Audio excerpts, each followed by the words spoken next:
silence, I want to ask our student board member Caleb Anderson to lead us in the pledge, if that's all right.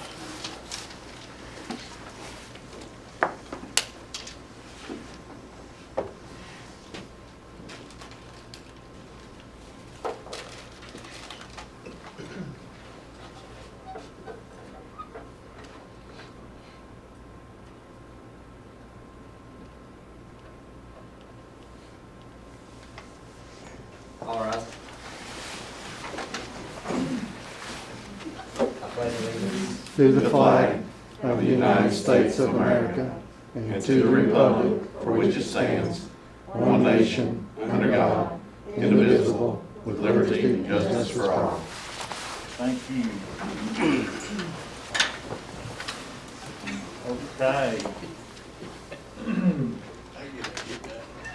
CTE position is the first thing on the agenda. Do we have anyone want to speak on that, or do you want to speak on that, or? I would simply say that we are ready, willing, and able to hire a health science teacher for Daniel Boone High School to begin in January. All I need is money. I'd like to suggest a motion to move $65,000 from appropriation line 71100 to appropriation line 71300, which would be enough money to make it happen. Mr. Chairman, so moved. Second. Oh, okay, Mr. Masters motion, Dave Hammond second. Discussion, Mr. Fleener. Explain what those two line items are, just to make. 711 is general education. That'd be for first grade teachers, fourth grade teachers, biology teachers.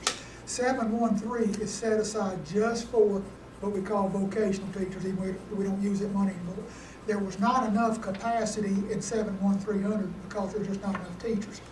You put a whole lot of extra money in 711 because teachers take maternity leave and they have knee replacements, but there is no extra capacity in the vocational teacher line.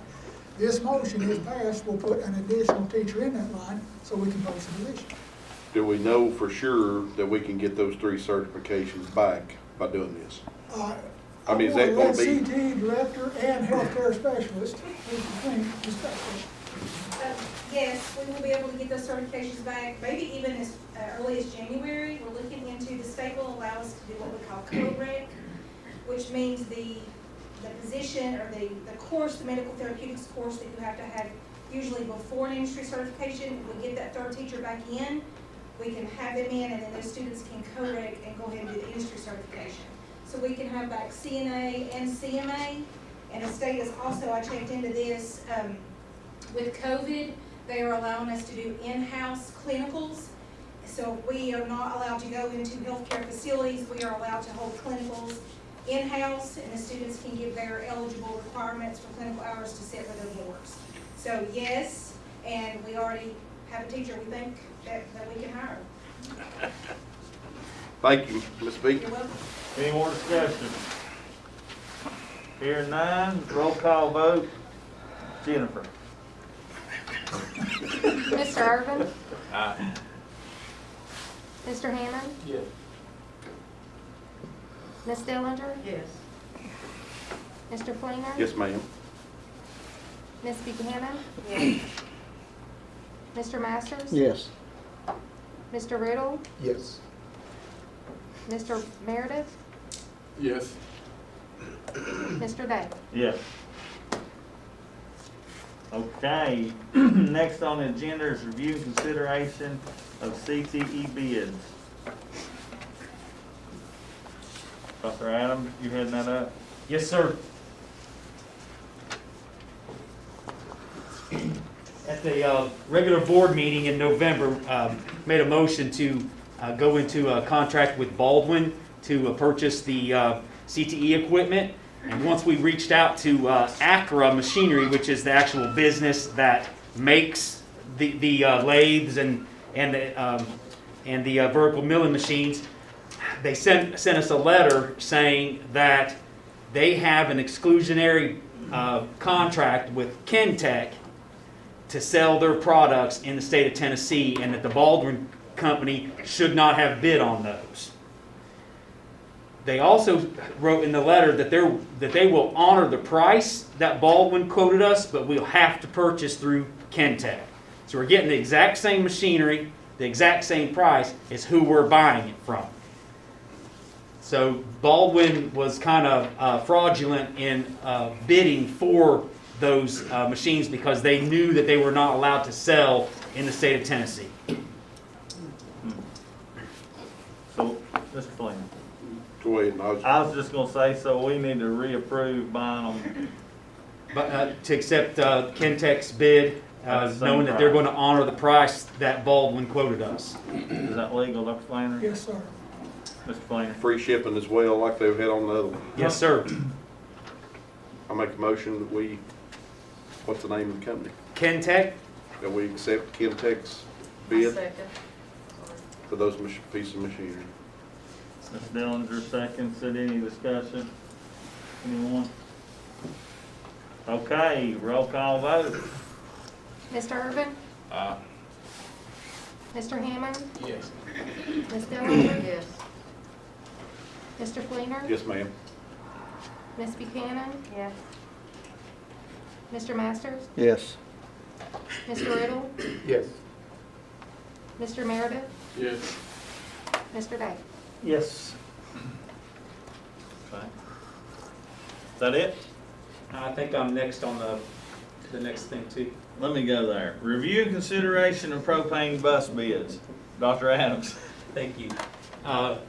Ms. Berkner, if you'll put up that first one. I know I said I'd move the mouse. Let me see if I can do it. I'll need that keyboard if you want me to do it. Oh, that's my fault. I took the thing. Now maybe it'll work for you. There we go. At the last board meeting, it was requested that we provide a little more data on propane buses. So Ms. McKinney, our grant writer, and Mr. Roberts and myself worked to get together this presentation of how using propane buses benefits our students and our tax-paying families. So you have to give me a second. This is going to be a little different. All right. So one of the things we looked at, and I think it's important to note that when Ms. McKinney applied for this grant at this time last year, she did a ton of research into the cost savings, cost analysis. So some of this are things that you may have seen before.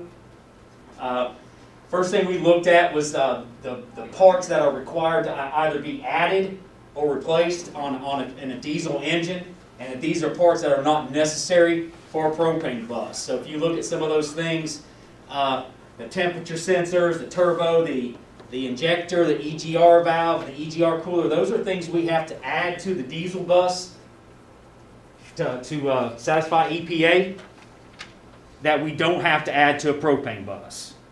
So the total of that per bus is about $21,000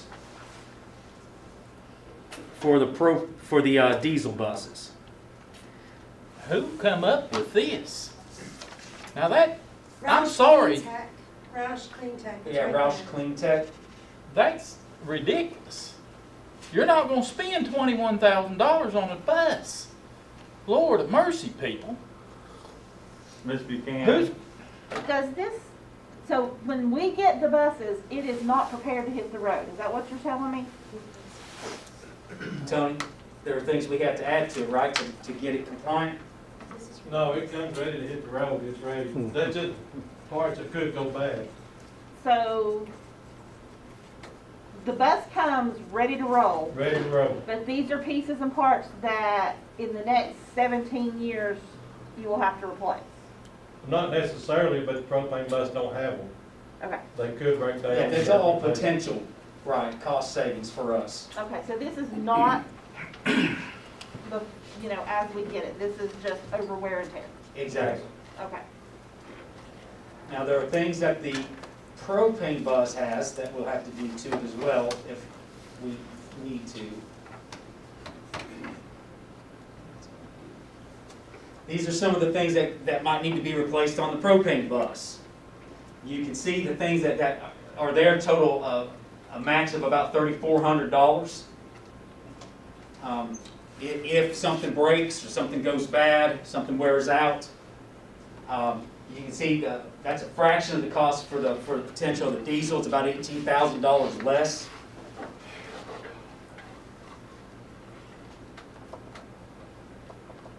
Some of the preventative maintenance, on average for the propane bus, you can see that on the left. If you change the air filter, the oil filter, things like that, it's about $70.94 per bus on average. To do the same type of maintenance on the diesel bus comes in at $277. There's more, like I said last time, there's more parts, more moving parts on the diesel engine, so the more that's moving, the more potential that you're going to have to replace it.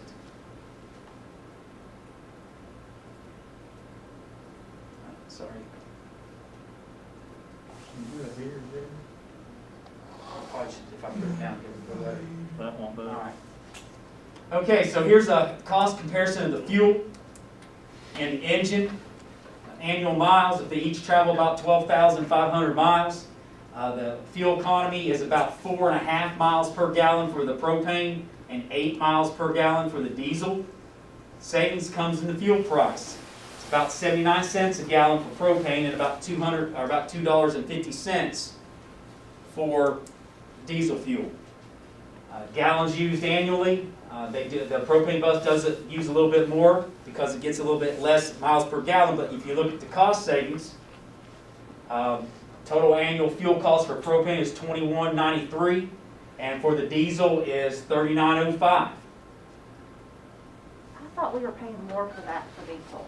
I mean, not for diesel, for propane. I thought that was like $1.25 or something like that. I think that's their cost, but we're paying more now, I'm sure. Okay, so how much are we paying for propane?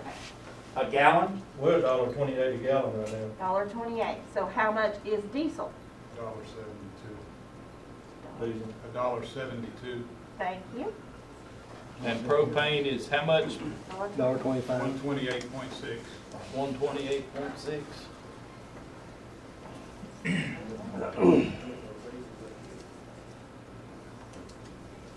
I can't call on you, Twana. Yeah, again. Just, this is pre-pandemic. I'm sorry, this is I should have written that there, pre-pandemic costs. Okay, thank you. Just so you know. Well, This there's is going to not be during some a fluctuation pandemic. in it. I think I apologize overall, for that. the propane's going to be cheaper than diesel fuel. Then we looked at what it would cost if something horrible happened, we had to replace an engine. You can see the cost of to replace the propane is the Ford V10 engine is about $71.94, $900 for the core, so that's about $8,000 to replace a propane bus engine. As compared, if we had to replace a diesel engine, it comes in at $1,800 or $18,900. So there's cost savings there of about $10,000 difference if you have to replace the engine.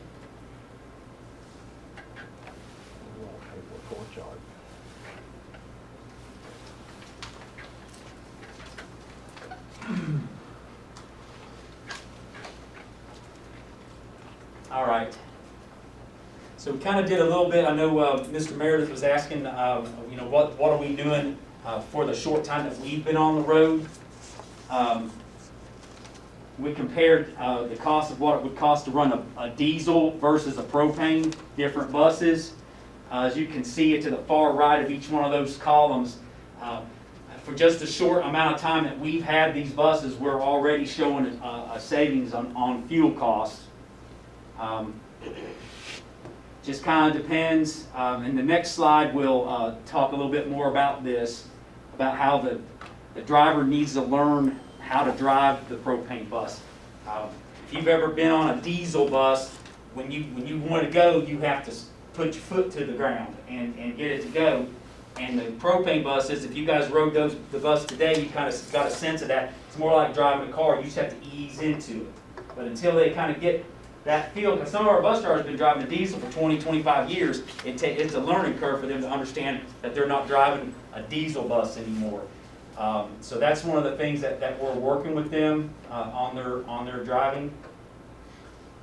Ms. McKinnon, I have a question on that one. So how long, is that a week, is that a month, is that what is that, 2 weeks?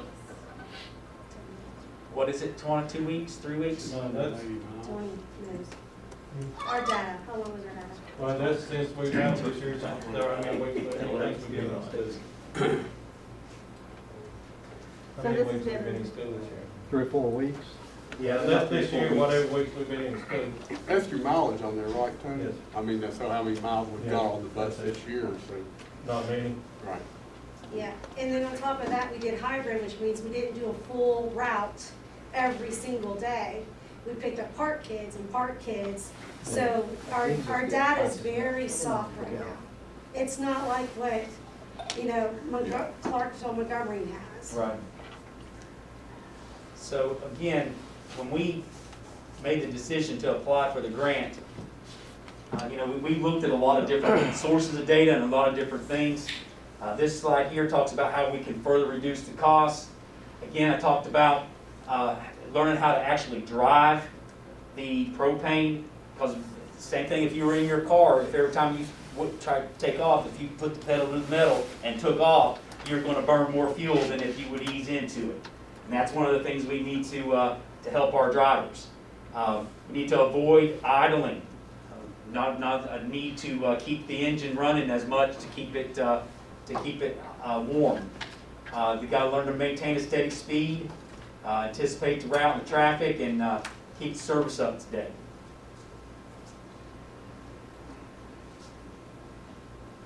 A little bit more of the cost comparison. Propane bus filters, you can see the difference in the cost there for oil filter, air filter. Again, you're looking at a lot more parts that you have to look into for the diesel bus, so it's going to be more expensive to change the oil. What service intervals? Tony, what he asked, what's the service Oh, intervals? 10,000 On each? Yes. Right down the bottom. Yeah, at the bottom, you can see on the fuel cost down there. What's that based on? $1.70 or $2.50?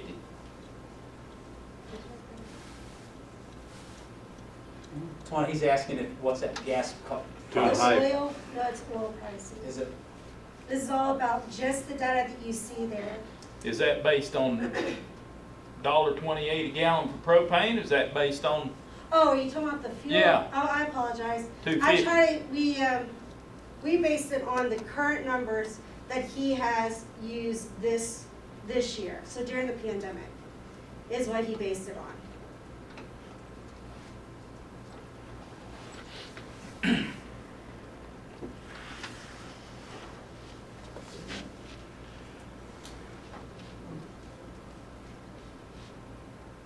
All right, some more facts about the propane buses that we gathered from other school systems. Bibb County Schools told us they save about $3,000 per service for its propane fleet. Not per bus, but they've got a lot of propane buses there. So when they come bring them into service, they're saving on average about $3,000 when they service their propane fleet. Boulder Valley Schools, you can see there, their diesel operated 67 cents per mile versus the 48 cents per mile with their propane buses. They've compared their 10 propane buses versus their 10 diesel buses. One of the gentlemen there said propane bus costs are also lower due to no additional fuel additives and less worries with the expensive exhaust on the diesel buses, which can't exceed $8,000. So, that accompanies what we learned from Clarksville, Montgomery schools in Tennessee. This is their data. They have a lot more propane buses than us. They have 58, and they're adding 20 more, I guess, this school year or next. Their cost per mile for them was 25 cents for the propane versus 31 cents for diesel. They talked about how their drivers had a learning curve, like we were talking about, how to actually drive them. And now that they've got it, they say their bus drivers love the propane buses. The second to last one talks again about the oil change for labor and parts. Propane's $50 for them versus the diesel's $150. At this moment in time, they were getting their, because they had so many buses and had so much a higher need for more propane, they were getting a cheaper price with buying large-scale propane purchase. I apologize, folks, this is harder than it looks. Again, this is just, again, another breakdown of costs for diesel parts. And this is our lot. This is from, for Washington County Schools, from starting at 9/5/19 to 10/23/20 for our diesel fleet. These are parts that we had to replace on diesels that we would not have to replace on a propane bus. So in that, about a year's time, we spent $12,000 extra just to replace and repair diesel. And that's with us being closed part of the time Right. and not using the buses. Yeah, because you can see there's a huge gap there from 1/17 to 10/23. So you're looking at, what, 9 months? We didn't really have any buses on the road. And then if you looked at this, the different bids, again, for the diesel, or for the propane bus for Mid-South, they bid $92,000 a bus. Central States bid $93,900 per bus. And then Cumberland came in at the low bid at $86,700 per bus for propane.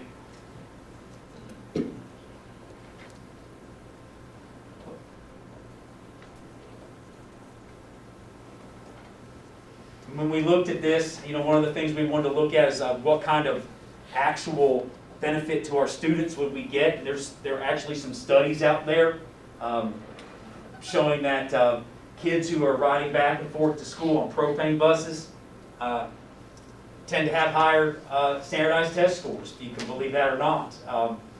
They're, you know, less diesel fumes, less noise. The noise level drops about 50% from a diesel bus.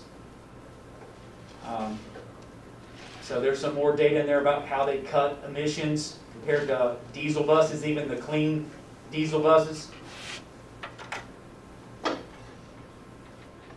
then the last thing is actually the grant opportunity.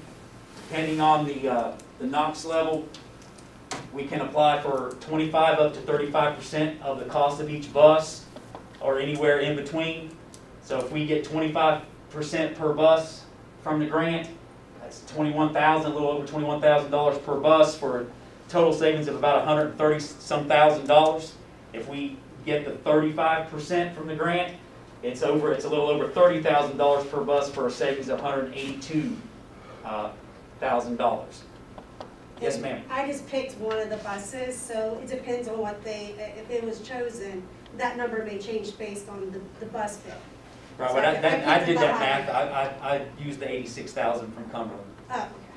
So, again, you know, that you've heard my piece of it. I said it last time. I spoke for Tony, and he's here. He's not happy. You know, he doesn't like to talk and all that kind of stuff. But I can ask him questions. He can shake his head. But I think he told me he had conversations with a lot of you out in the parking lot on the bus. Again, you know, if we were talking CTE stuff, I'd say, hey, we better listen to Ms. Fink. If we were asking high school stuff, we better listen to Dr. Keys. If we need health stuff, listen to Ms. Wagner. This is bus stuff. He is your transportation supervisor, and 100%, Tony, you want propane buses? Yes. Yeah, I'm sorry. I keep getting calling people. That's the school teacher. Sorry. So, I'm asking because I do not know. We have to buy tires every year, and I know we always put out a bid for oil, so this would less in the oil that we need. Is there any difference in the tires you have to put on this bus versus the other ones? No, it's the same tires. Same tires. Do we already have a grant on some of these? We are, I am literally sitting and just waiting for approval. as soon And then I'll as submit we it. approve it, But we had grant on the 4 or 5 we got now, right? on the five, yeah, we already got the grant money for the 5. Do we get 25 or 35%? What was that percentage? That, the For one. the last one? The last one was a 20.5%. That was a compromise. Because we were asking for something. Mr. Riddle, do you have something? Which level of grant do these buses are we able to get with those? Well- 25 or 35%? How the grant works, and Tawana, feel free to step in if I misspeak, that's the potential, but it could be, it depends how many people apply, how much money they want to give them. Like last year, it was the same parameters, 25 to 35%, but we ended up getting 20.5% based on other people had come in and they had spread the grant money out. Mr. Flainer, do you have something? Thank you, sir, Mr. Chairman. So what will we do with the cost savings on this? Because it comes from the capital money from the county. The cost savings we have on that, do we put in our pocket, or is it just less we get from the county? Well, I'll be honest, Mr. Flainer, I thought I understood that, and then Mr. Meredith made a comment last time that made me think maybe I didn't understand it correctly. But this money, from my understanding, runs through the county commission. When we applied for the grant, Tawana wrote that for Washington County government, not Washington County schools. So that money went to the county commission. So instead of them giving us, and I'm just throwing it, instead of them giving us $500,000, they gave us, $380,000 to pay for those buses. Right, okay. And now the rest of it, we made a request that they turn They around and fill give it that in. back to us and maybe help us buy vans for the schools and things like that, but, I'm not sure. So what's the, No, that did stay in the school's capital. Okay, so what happens, how many buses are you wanting? What's the? 6. You want 6 propane buses from what company was that again? Cumberland. From Cumberland. Right. That's what you want. Yes, sir. I'll make a motion that we buy 6 propane buses from Cumberland. Second. Dave, Mr. Hammond seconds that motion, discussion, and Mr., you want to let one?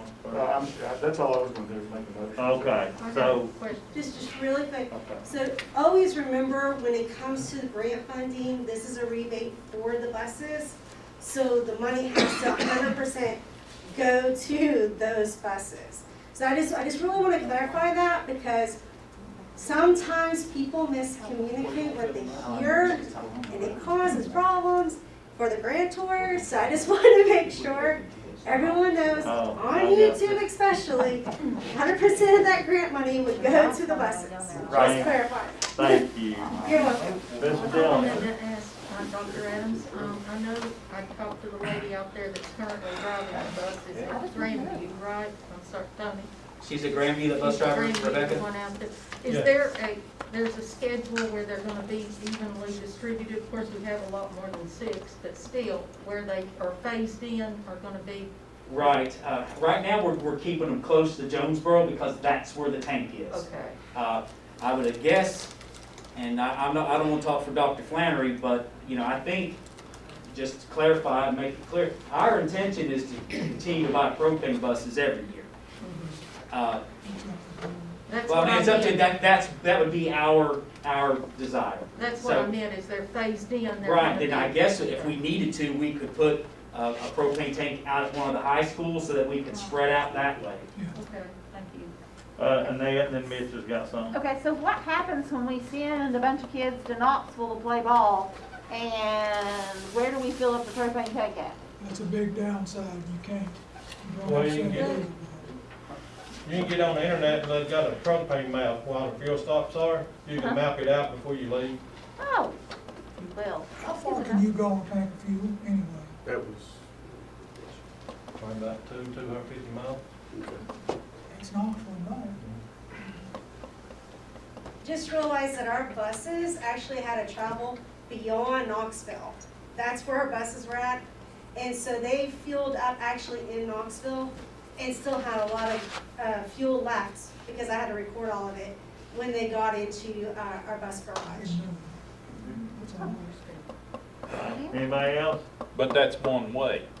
Well, I'm That's just, coming from filled up, Empty. coming this way. but there is a map. Yeah. There is a map. But do you want, I mean, I sat here years ago and said it's environmental unsafe to have fuel tanks and everything, diesel tanks at our schools. Now we're fixing to talk about putting propane tanks. You know, propane's a dangerous thing. It's a spark. Ma'am? So do we know how long these buses will run? Will they run the 16, 17 years? I can't guarantee that, but I don't see no problem in them doing it with the modern day engine. Right, and again, we run out of years on our buses. It's rare that we put them too many miles on it that we have to take it off the road. It's actually years that they're in service. All right, any more discussion? Good. Do we have, what's that? Do we have a motion? Got a motion and a second? Chad and Mr. Hammond. All right, roll call vote. Mr. Irvin? No? Mr. Hammond? Yes. Ms. Dellinger? Yes. Mr. Fleener? Yes, ma'am. Ms. Buchanan? Yes. Mr. Masters? Yes. Mr. Riddle? Yes. Mr. Meredith? Yes. Mr. Day? Yes. Very good. That's all you got up there, Adam? Yes, sir. Okay. I'll see you next week. Hey, I have one more question. One more question. Do we not have propane tanks at some of our schools already? Boone Have one at Crockett each. already have propane tanks. And so does Lamar. Do we not have that one back in the back that It we needs to, the one that's going to the heaters and stuff, you gotta put in another tank. Is that? Okay. Okay, very well then. All right, review consideration of school operating status. Any opening comments? Dr. Flannery. Thank you. Just a few numbers, and, I don't know, somebody. Kelly, if you wanna jump on this, but by all means. There it is. There's a snapshot earlier today. I'd say some of y'all are probably used to looking at it yourself, but as you can see, that red curve is the 7-day average, and we're just not getting much relief on that. I'll give you a minute to look at what it says.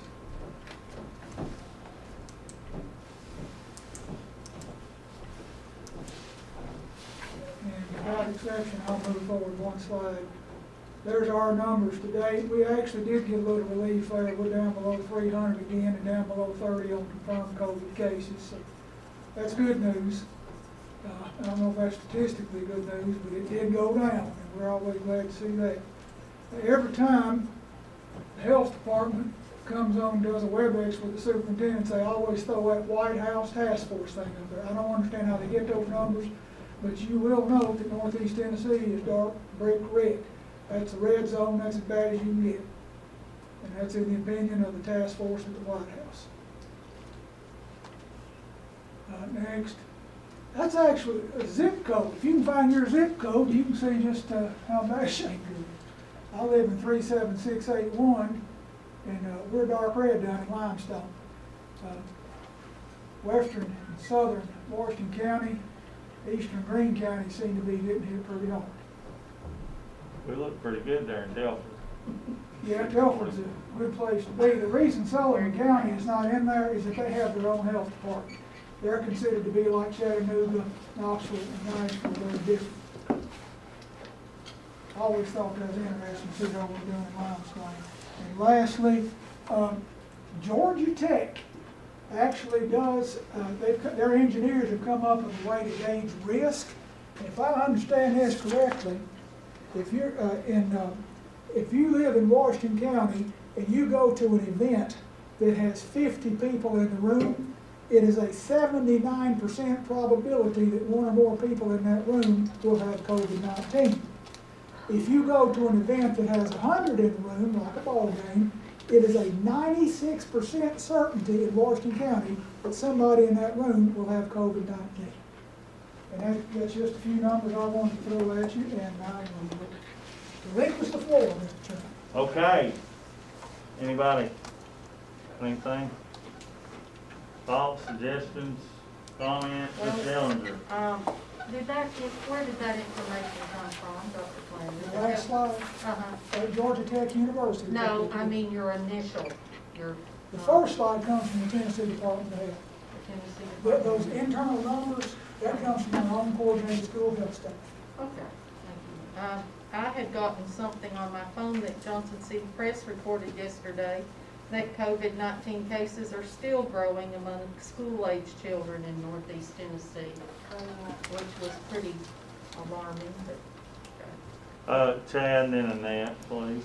Well, I was just gonna say, I've been participating in some of these Google Meets here in the last little bit, and we've got some people that are doing some outstanding things, and it's not the best, and I don't think it's, nobody would sit up here and say it's the best. But we've got some incredible teachers, staffs that are absolutely doing all they can to make this the best that it can be at this time. Are you willing to make a motion, or you want to finish everybody Let's talking let first? Annette speak. I just want to hear from Kelly Wagner. I can answer for you. I would just like to hear your professional opinion.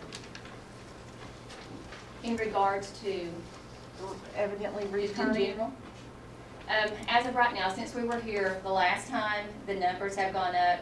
The 7-day average, the last time we were here, it was 59.9. Today it's 63.2. The 14-day average, the last time we were here was 73.1. Today it is 79.1. So the numbers are still going up. And honestly, they're not going to plateau or even decline until we get a vaccine approved and administered in the community. And so that's where we're at right now. Okay, Mr. Flainer, You ready to take it? bring it. I'd like to make a motion that we stay virtual through January the 11th, or January the 8th. That is the Friday after the first week that we come back from school. And we would reconvene on Monday the 4th in this very place to see what January looks like, if we've gotten any better, if we've gotten any worse. But it will actually take us a week after Christmas break. But I think we need to do that to give our teachers I'd hate for them to come in, say coming back January 4th and they've not even been there, you know what I'm saying? So I think that's just my opinion. We got a second? I said We got a motion and a second. The motion's to remain virtual till January the 8th. The board will meet back Monday, January the 4th to decide the future. Any discussion? Ms. Buchanan, then Mr. Hammond. So, once we vote on whatever we're going to do, we need to make a plan to be able to get at least the pre-K through 3 back in school that January 11th or whatever, full.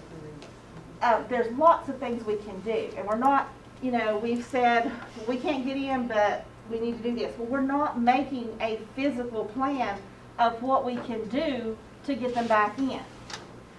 With pre-K through 3, as I've mentioned before, we can put up barriers. It doesn't have to be plexiglass. Some schools have used dry erase board type things, like the bathroom stuff that you put around. Some people have used the really thick plastic that keeps the kids safe. There has to be something affordable that we can do for K through 3 to be able to put them back in the classroom instead of just flying by the seat of our pants. It's time to make a plan to do so we can get them back in. And they're the most difficult and the ones that are really missing out the most in the in-person learning. Is there pre-K through 4? And have we not sent the most of them home? Is that the ones, the lower grades were the ones that were starting to be affected? That's when we were sending whole classes home.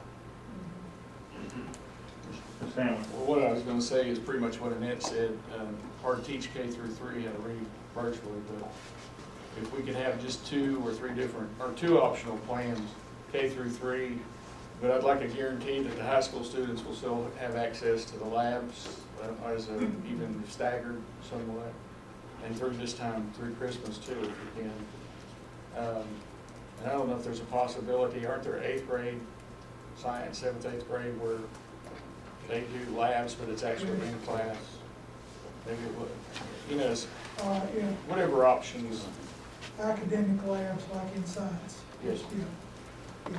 Mr. Anderson, you got something?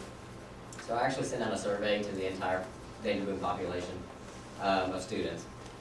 And I sent it out on Thursday, and I received a total of, when it loads, 488 responses from the students. Nearly 75% are willing to return to school after November 30th, which I don't see as something that we can possibly do. But whatever decision we do make, we need to make it consistent throughout the rest of the academic year.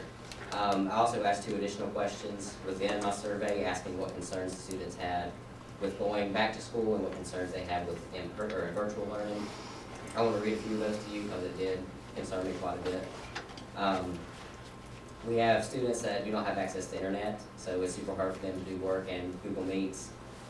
Students believe that classes such as cosmetology, construction, other electives are not able to get any type of education whatsoever online. They're missing out on tutoring opportunities and going to each other for help. Some believe that teachers are assigning more work than they would be if we were in-person learning. And many believe that the children, especially younger ones, are not getting a personal connection that comes with virtual learning, which is something that as young kids developing social skills is, you know, that sets the rest of the course of what you're going to be doing in school. So that was a few of the concerns about virtual. And then, of course, COVID was the main concern about the in-person learning. And then there's a few that were concerned about, you know, their sports getting jeopardized because it says high school level. And I just thought it was interesting. I'm a student representative. I wanted to represent the student population. And they want to go back. I mean, I know there's ways that we can do this. There's ways we can bring these students back into the classrooms, you know, eat lunch in the classrooms, just keep them confined as much as possible. But I mean, it's not good for their mental health. It's not good for, you know, you've got domestic violence, you've got child abuse. That's increasing quite a lot with this isolation situation. I feel like we need to get students back in the classrooms as quickly as possible we can. Great, thank you, Pat. All right, Mr. Irvin. I agree with everything them kids said. We gotta get these kids back in school.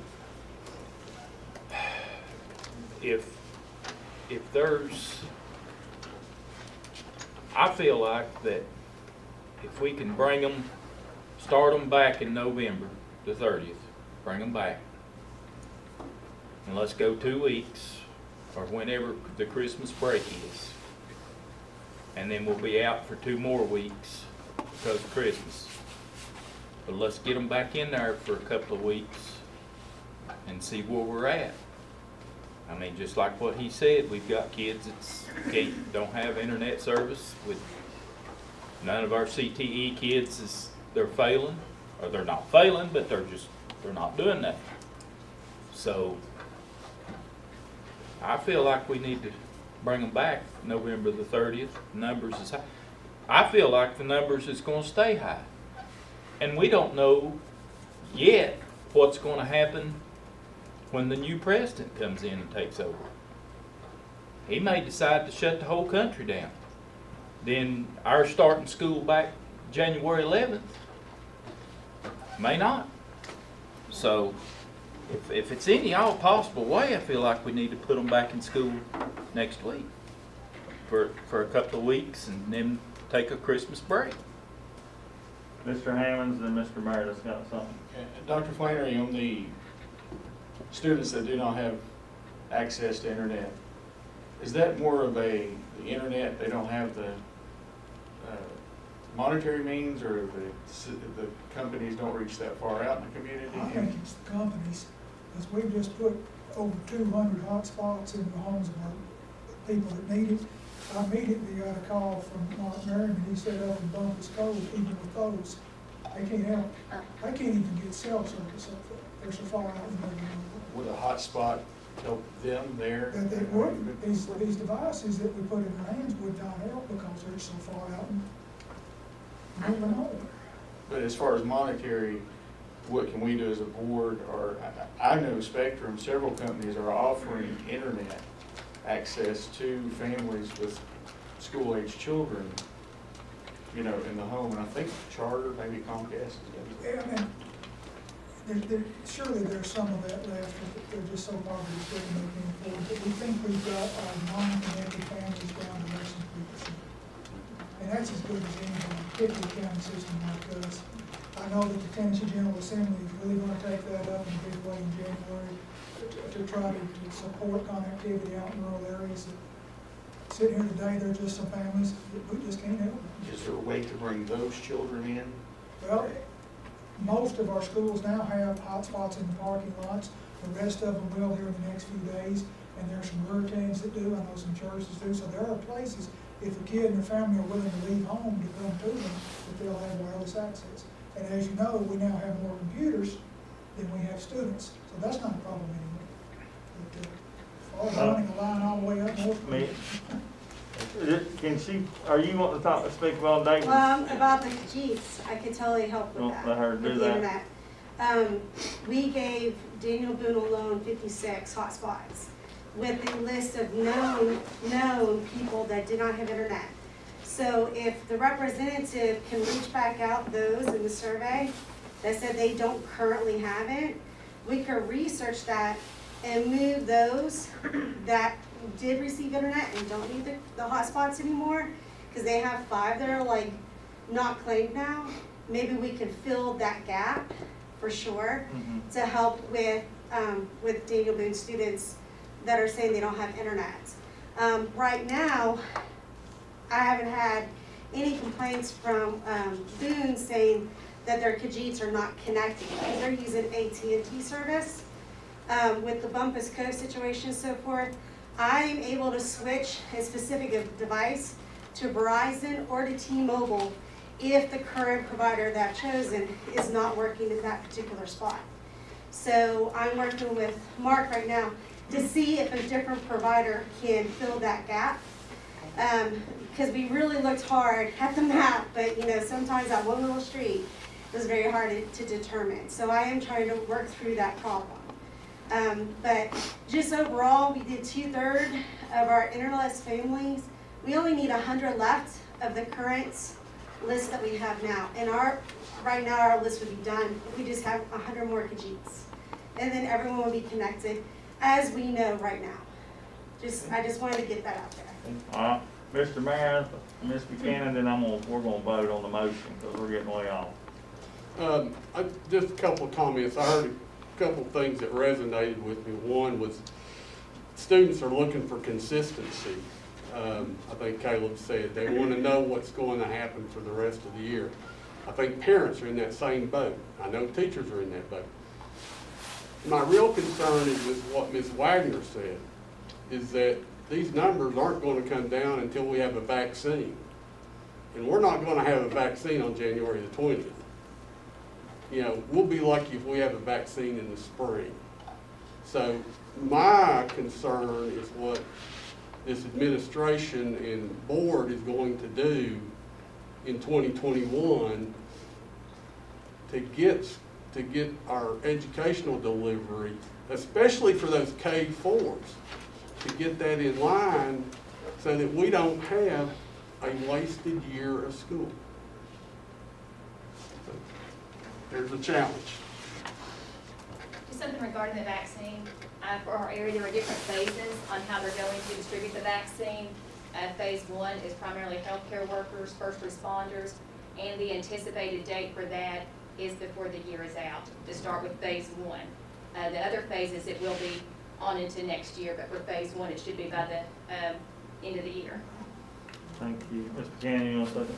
Well, first of all, I thought we opened up CTEs to work in small groups. We did, We and they did. are. So that, You've got 3 groups coming in, CTE for lab work, special education, CBC kids, and at-risk kids. And you could add science labs anytime you want.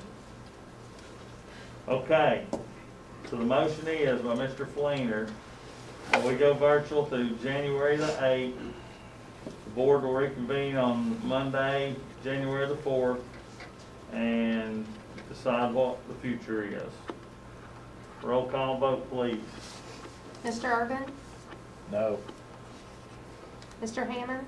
Yes. Ms. Dellinger? Yes. Mr. Fleener? Yes, ma'am. Ms. Buchanan? Yes. Mr. Masters? No. Mr. Riddle? Yes. Mr. Meredith? Yes. Mr. Day? Yes. All right. I believe the motion carries, is that right? Mr. Meredith? I mean, Mr. Matthews, I'm sorry, I think about me. Since we are going virtual, I guess now till January, I had asked last meeting about the Santa Clean you was gonna check on. What did you find out? We had, was that not in the, I'd like to go ahead and try to get something done on that between now and Christmas. we had that on the, That's gonna be in your workshop. We've got a ton of data on that. And I Okay. think at least 3 bids. that's what, yeah. What I did find is it's pretty pricey. I mean, we can do it. We can also do it in-house. Well, and I think, I mean, I don't disagree with either of you all, but we are going, the problem I have with going back to school full-time, I don't wanna go back to school, I mean, I wanna go back to school full-time, but I don't wanna go back to school full-time in 3 weeks, Dr. Family holler, and I can't operate schools, they'll shut them down again. I don't know how that works, but if it comes to the point that we feel confident enough to send them to school no matter what, and we're gonna face the facts that there's not a vaccine, I don't know how you break protocol on quarantines, but that's the only way we're ever gonna get a normal school year. So we got, if it's a possibility, then we gotta make a decision, either we're going to follow it or not gonna follow it, and go on or not go on, but I just don't want to jump back and forth. I either wanna go or not go, and I don't think anybody would disagree with that, but Mr. Fleener. I got something a little bit different than that, but along with this, the COVID deal, is, on middle school, we opened it up for 2 people per person. Some aren't because of capacities or whatever. Some of them can hold more than that. It'd be nice for grandparents and something could be able to go watch them. I'd like to open it up, or 1/3 capacity, whichever's greater, for the middle school teams. I think there's 3 gyms that can hold more than the 2 people per person. So everybody goes and plays at each one of those gyms, so it would be an opportunity for every team to get a chance to go. Not to get lost in what we're doing, but I'm just throwing it out there. Thank you, Mr. Fleener. All right, well, Mr. Hammond. I just want to make a motion that we let Dr. Flannery explore, maybe get with principals, 7th, 8th grade teachers, and give them that authority, so to speak, to allow labs for the middle school if it's feasible and if it's can be done in a safe and healthy way. Ms. Meredith, we want to add high school. Well, 7th up, Okay. and of course special ed is being met, correct? This is Let separate. me ask a question. Second, and we'll, You gonna second it? yeah, and then we'll move on. Well, what I was gonna ask is it okay to, not that I don't want the motion, but is that agenda appropriate? You know, if you allow the motion, it's a motion. Well, I think You it's say a good- no, it's no. It's- I think it's a good thing, I just don't want everybody fussing next time if we don't. I'm sorry. I mean, I just thought it kind of fell under the umbrella schedule. okay, let's go schedule. Yes, Okay, ma'am. so I have what Chad was talking about. Okay, so my understanding is the principals decided on how they wanted to handle it, so it would be consistent across the county. And I understand what he's saying, but that's going to create some chaos for these smaller schools. So I'm just not sure about that. I understand that it's not the bigger school's fault that they can hold more people, but that was a decision made by our principals because that's what they thought was best to do. And to try to keep everybody social distance, because even, I mean, Dr. Flannery just showed us the Georgia Tech thing. And the more people you put in there, the more it's gonna rise. Thank you. All right. You put that in the motion? Yes. Do we have a second on David's motion? I'll second it, All right. but I, Is it about the motion? yes, please. We already had at-risk kids, special ed education, and people doing CTE certifications. Do we need this to be a motion, or can you just allow it to, do you want a motion for this to happen? Yeah. Okay.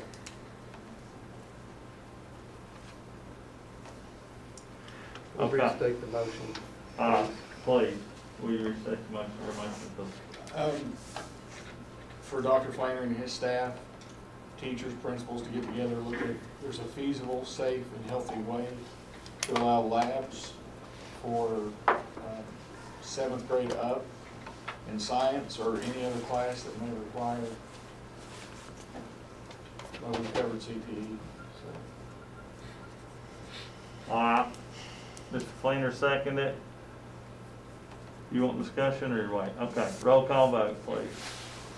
Mr. Irvin? Mr. Hammond? Yes.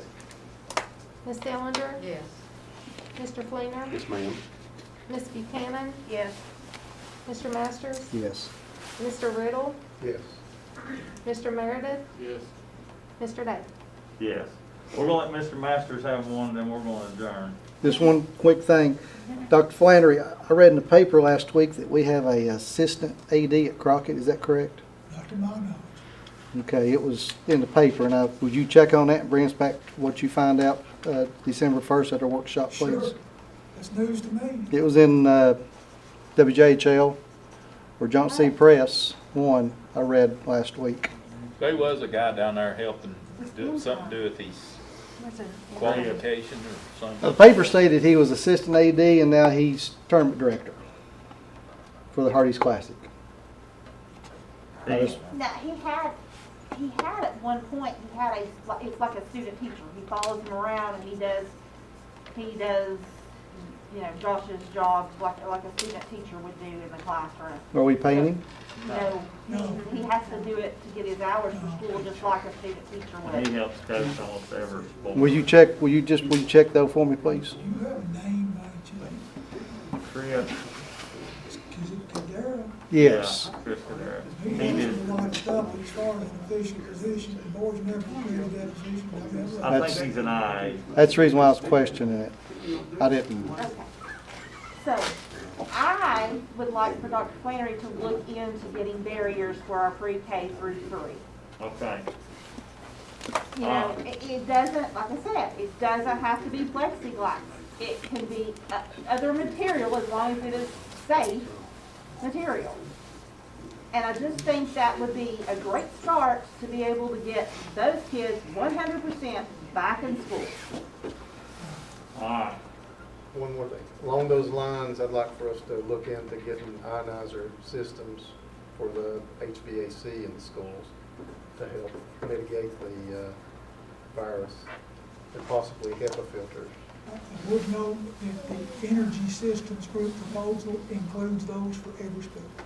But we need something quicker than that. I was thinking it was facilities that We were Bill Patrick looking was at checking that. on that. Yeah, but we need to kind of get an answer on that. Ms. Dellinger. I had a question for Dr. Flannery. The CARES Act money is completely gone. That went for the Chromebooks, correct? Or do we didn't have any extra? Okay. Okay. Thank you. All right. Thanks, Caleb, for coming tonight, Thanks, sir. and thank you for our fill-in. Thank you for doing that survey too. Yeah, that's great. Good report, thank you. All right, meeting adjourned. Tell Jennifer it's total chaos. And there's nothing- You did good Yeah, in 1 pretty hour. good too, Kevin. Well, we roll it. Definitely like you. That's